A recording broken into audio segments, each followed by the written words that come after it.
Zakon privlačnosti je eden izmed 7 univerzalnih zakonov. Je najpomembnejši, ampak eden izmed 7 univerzalnih zakonov. Zakon privlačnosti uporabljamo vsi po defaultu, ne glede na to, se mi to zavedamo ali ne. Kaj sploh pomeni zakon privlačnosti?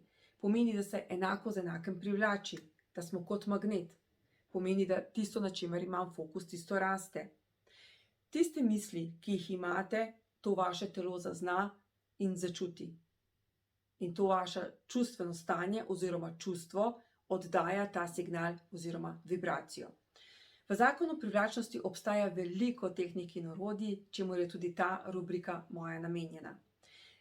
Da se natrenirati mišico, da spoznate, kaj je zakon privlačnosti, da začnete verjeti, da vi ste res kreator svojega življenja tudi danes, samo da ste navajeni kreirati bolj v negativno stvar oziroma v negativno smer, ampak vse to se da tudi natrenirati v drugo oziroma pozitivno smer. Je samo veščina, ki ima zelo preproste tehnike in orodja, katere lahko uporabljate res za vsak dan.